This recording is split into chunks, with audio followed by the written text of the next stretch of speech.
I wonder if you would label yourself as an introvert, as an extrovert, or something in between, or something totally different. I don't know. But in today's video, I want to tell you a little bit about my shift from, well, maybe not really a shift, but my past as an introvert and my practice or my striving in the recent years to develop the skills of an extrovert. I want to share with you a little bit about what that journey has meant to me, what it's been like for me, why I think it could benefit you. And essentially, I want to make the case today that if you feel that you're more introverted, I think you should practice the skills of an extrovert. And if you're more extroverted, by nature, you should practice the skills of an introvert, because they're sort of like two ends of a spectrum, and both sides have their pros and cons, their weaknesses and their strengths. And I believe we shouldn't just stick to our strengths, but we should identify where our weaknesses are and work on those, even if it's difficult and uncomfortable. So I've collected together sort of a few milestones or turning points in my life, or moments in my life that, developed a philosophical importance in my mind that can help to explain, why I made certain choices, why I became the kind of person I am today. And it starts really back in high school when I developed an interest in Zen Buddhism and also Taoism, basically Eastern philosophy, Eastern religions. I stumbled into the koans, which are Zen puzzles, and I got more and more books like that. I found the Zen koans very fascinating and intriguing, and that was sort of my gateway drug, or my doorway into Eastern religions and Zen. And I found those philosophies and those mentalities very complementary to my Western mentality at the time. I found those philosophies to be very centering, very calming, very tranquil and focused, but not focused in the sense of being very ambitious and productive, but there's a mental clarity that comes when you're calm, so you can be more logical and attend better to what you're doing. Attentiveness was also an important factor in those days for me. So I felt that it complemented my Western mentality, but it also sort of dovetailed with my personality. My personality was always a more empathetic or thoughtful, peaceful, humorous kind. And so I found myself wanting to double down on those skills and practice them even more and become even better at them. I felt like these philosophies, these mentalities, these practices of Zen Buddhism and Taoism and the monks and the meditation, it blended very well with who I felt I was. And so I started to practice those things more and more, and I started to grow those skills. And I used to, some of you may think this is pretty funny or intriguing or crazy, but in those days, I remember in high school and university, I used to spend hours meditating on, I believe it's called a zafu. I can't remember the term correctly, but that sort of cushion filled with beans and the big square mat under it. I used to spend hours meditating in my bedroom.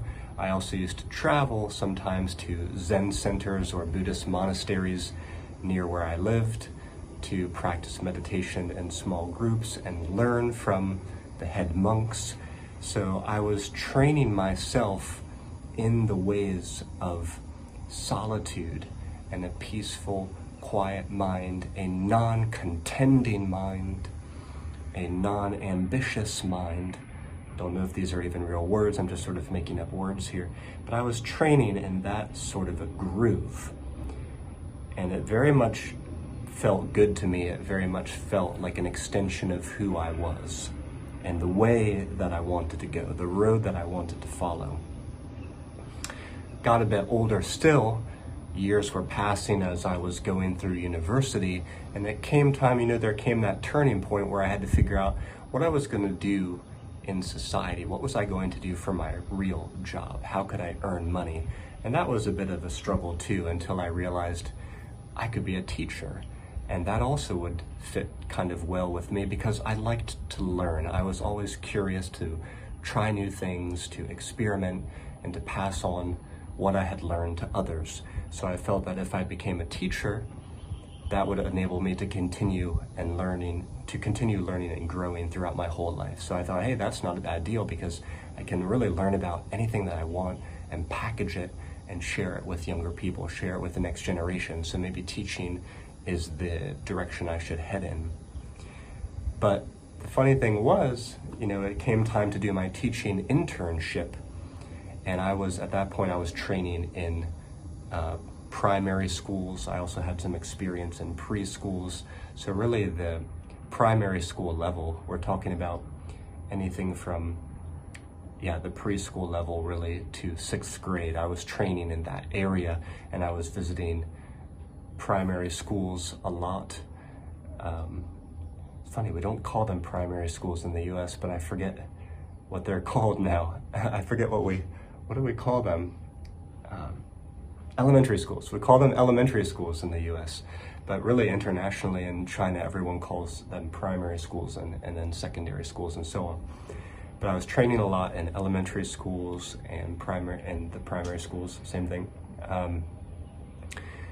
So it came time for me to do those internships, and that was a time when I would have to take over a classroom and run it by myself. Keep in mind how old I was. I was probably about 23 or maybe 24, and I would have to take over an elementary school classroom with children. I think I did this once at the 2nd grade level, and I did this once at the 5th grade level.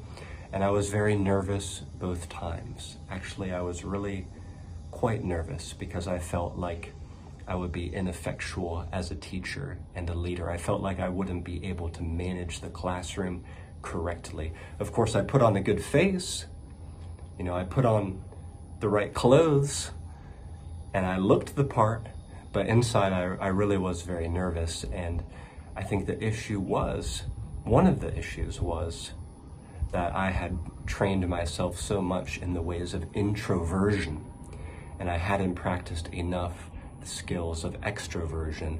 As an extrovert, you're better at making presentations, at connecting with other people, like in my case, parents, co-workers, school administrators, and all the students. I mean, extroverts naturally, that comes a little bit more naturally to extroverts. But I didn't really have those skills yet, but now it was the time when the rubber was going to meet the road, and I actually had to act and perform and teach and share and lead. And I found myself a little bit nervous to do that. That was maybe really one of the first moments when I realized I can't just allow myself to be an introvert forever. I mean, I can be an introvert, but at the same time, I need to grow the skills of an extrovert to be more effective in the quote-unquote real world when I have to share and deliver value and teach. So then the next milestone I have that I'd like to share with you was about my move to China. Moving abroad, and specifically moving to China, really helped me to become more extroverted and more social. And this really surprises a lot of people that I chat with in China when I tell them that China made me more social. China made me more extroverted. I was very much an introvert before, and the reason is because Chinese people, there's sort of a stereotype that Chinese people have of American people, is that we are all extroverts. We are all extremely humorous. We all love to party. We all have out of control, crazy body language. American people are seen by Chinese people as being pretty much extroverts all the time. And maybe to some extent that's true. I mean, maybe if you took a more introverted American, they might be similarly, extroverted to a similar degree as a more extroverted Chinese person, right? So maybe it's all a matter of degrees. But I found that, being in China, where here's a country where most of the people belong to the same ethnic group and they don't have much contact with foreigners. They certainly don't have much chances to actually make friends with foreigners. Maybe online more nowadays, but in person, no, that's very rare. So Chinese people in my daily life would often want to get to know me. They would often approach me. And I found myself, whether I wanted to or not, I had to get better at associating with people when I went out of doors. And I had to be able to tell them in Chinese, the answers to all of their questions. So, and not only that, but I was meeting foreigners from different countries in China because, the expat community in China is full of people from different countries. So you also have to be more of an extrovert there. You feel to some extent like you're representing where you come from, and you don't want to look bad to all the people who are hanging out and associating. So you just have to get better really at socializing in this situation when you're abroad and you're in these expat communities.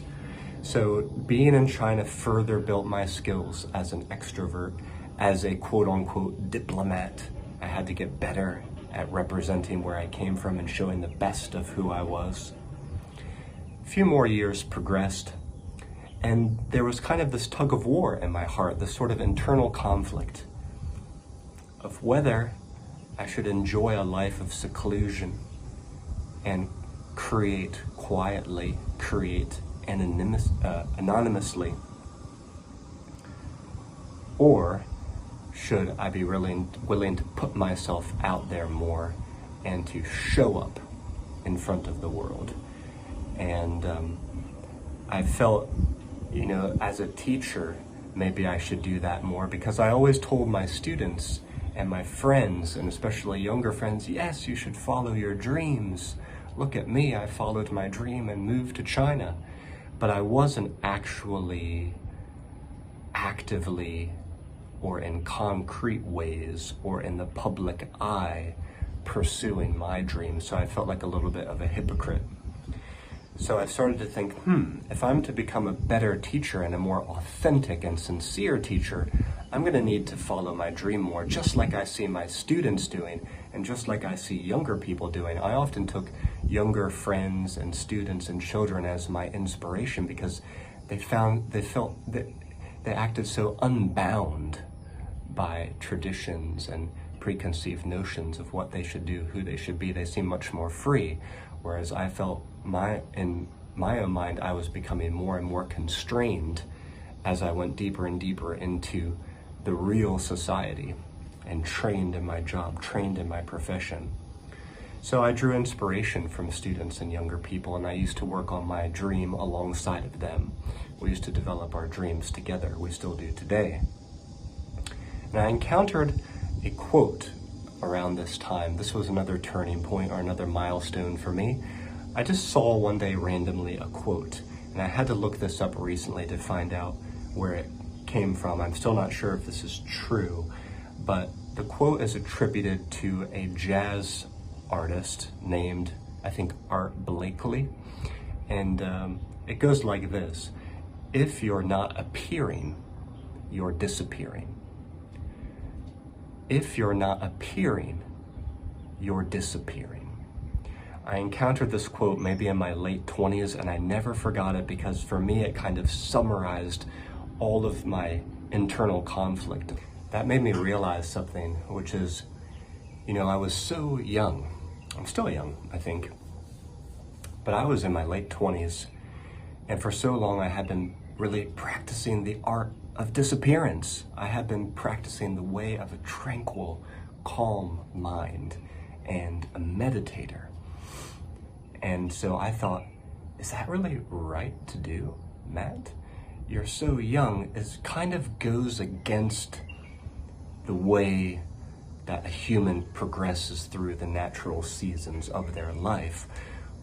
I think when we're young, especially in our 20s and 30s and maybe 40s, this is a time, I think, when it's natural to be ambitious, when it's a natural time to produce, we're reaching, as we go through our 20s and 30s, we're reaching this nexus or this pinnacle where we have accumulated a lot of experience and abilities and skills, and we're also at a point when we are still youthful. We still have a lot of energy, so we can be high performers more naturally.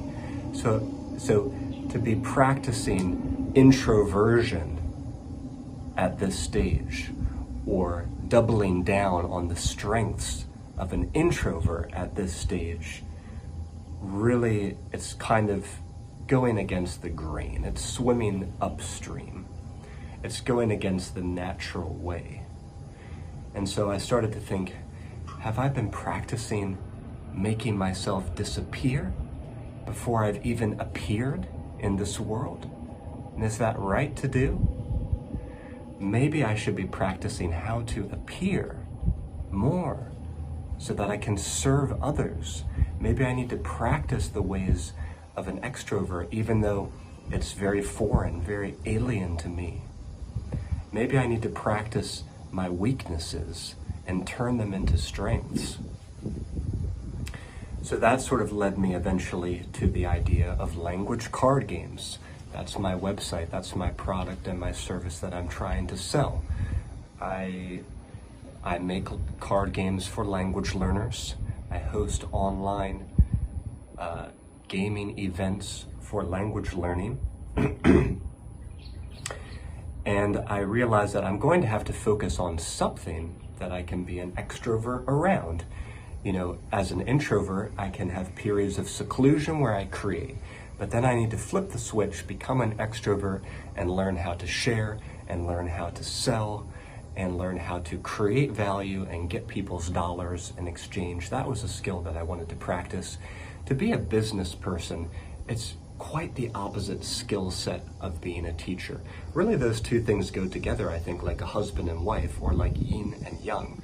Because as a teacher, you have what they call in China they call it the iron rice bowl. That means you'll always be fed. You'll always get your monthly salary. That's kind of how it is for teachers.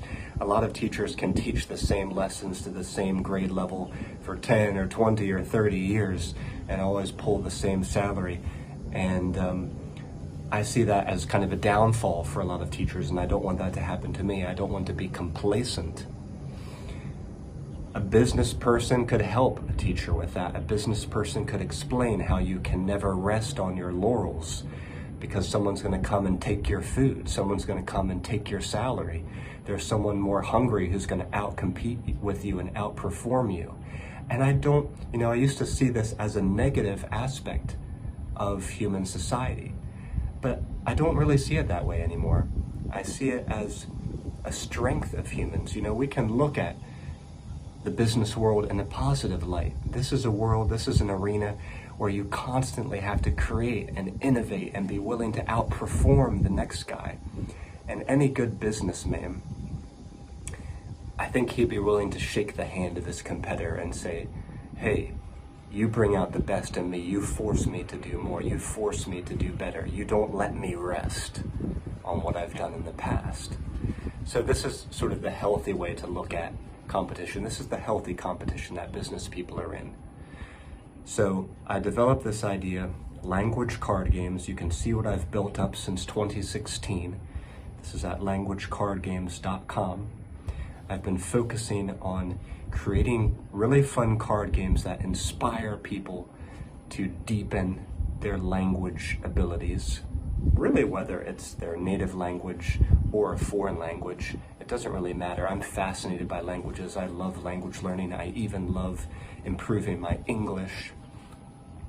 So I found that this could be my why. This could be my reason for creative production. This could be the area that I focus on. And I've been focusing on that intently since 2016.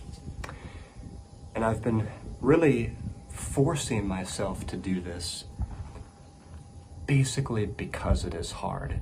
But I've started to develop a philosophy that if it's uncomfortable for me to do, if it's hard for me to do, if I'd rather not make videos, if I'd rather not be posting on social media and just quietly do my creative things anonymously, then maybe precisely for that reason I should do these things. Because if it's difficult for me to do, if it's uncomfortable for me to do, then it must to some extent mean that I'm growing a new skill. It must to some extent mean that I'm growing skills that don't come to me naturally, you see? So this is the journey that I'm on now. This is the path that I'm on now. And if you feel yourself to be an introvert, if you feel yourself to be shy, realize that you're not alone, and realize that it's okay to be like that. That's maybe your more natural skill set, your more natural inclination. But you don't have to stay that way. You don't have to stay confined to that skill set or to that personality style. Neither should you. I think you should be willing to grow skills on the other side of that. I think you should be willing to practice the skills of an extrovert so you can become more well-rounded and more successful in all areas. Now, if you want to, hitch up your buggy to my train or hitch up your car to my train, I want to encourage you to do that. I'm providing ways that extroverts can practice the skills I'm providing ways that introverts can practice the skills of extroverts. I've been hosting and holding these online gaming sessions, and as I've tried to recruit people to join them, a fair number of people have said, I like the idea, but I'm too shy. I just like to practice and study my languages alone. And part of me I just want to pull my hair out and just say, I can help you. You need my help. Please, just sign up, just join. Come on. But of course I can't force people to join. I can only open the door. But I see myself in them. They might be in their teens, late teens, early 20s, and they're kind of behaving in the same way that I might have when I was their age. So realize that I can help you. Realize we are composing groups of people who are very similar to you. Some of them might be a little older, a little more experienced now, but a lot of us are extroverts. A lot of language learners and gamers, we are people who like to study and who like to read and who like to learn. A lot of us are more bookish, more studious, and we're just trying to get out more. We're trying to come out of our shells more and meet new people and make new international friends. So our community is very positive, very fun-loving, very supportive.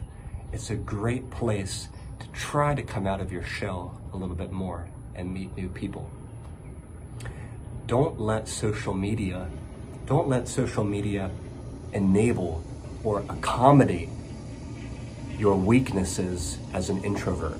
Remember, introverts and extroverts, they both have their weaknesses and their strengths. And I think sometimes introverts sign up to social media and they create these accounts thinking that it's going to build their skills as an extrovert, but really it's just enabling their worst tendencies as introverts. It's allowing them to continue to remain anonymous. It's allowing them to continue to not deliver high amounts of value and creativity to others. So you guys, you introverts out there, you might be active on social media. And I think that's a step in the right direction for you. But it might be now time to take the next step and actually get together with other people, whether that's in your real physical environment or locale, or in a virtual online room like we're running the online gaming sessions for language learners, something like that. Another funny thing too is like the online listening rooms or chat rooms where people just kind of log in anonymously and just listen. I mean, again, it's something it's helping you to double down on your weaknesses rather than build your strengths. So I want to help you guys to actualize yourself and become more effective in the way of the extrovert. I think I can help you to do that. Wow, this turned into like a 30-minute webinar here. I didn't realize it was going to go that long. But I hope I provided you guys with a lot of value today, and I hope you enjoyed hearing my story and those milestones or those inflection points as I struggled to kind of find a way or thread the needle between introvert and extrovert. And overall, in summary, what I would say is it has been really good for me to practice the skills of an extrovert, because it has enabled me to reach more people and influence more people and give them the things that only I could give them, and to transfer to them the gifts that I've developed as an introvert. You see, introverts can be really good at creative things, but they might not be so good at sharing them or influencing others. So both of these, they're two sides of one coin, and as a human, you have the right and the obligation to practice them both. So don't be confined to a label, and don't double down on your labels. Be willing to practice other ways of life. You're a very amorphous creature. You are really like a block of uncarved wood. You can become anything you want. You can practice any kind of skill set you want, just like a chameleon. A chameleon is able to change its colors to be more effective in different situations, but at its heart, it always remains a chameleon. You are a human. You can show yourself in different ways. You can show totally different faces, totally different skill sets, depending on what the situation requires. But at your heart, you will always remain who you are. And who you are is a human being who was born and bred and designed to create. Okay, as a human being, you are a creative soul. And one of my highest wishes for you is that you can share that unabashedly with the world and receive value and return from the people whose lives you have helped to uplift. Thank you so much for tuning in here today, and I'll see you back here next time at Legendary Language Learner. Bye-bye for now.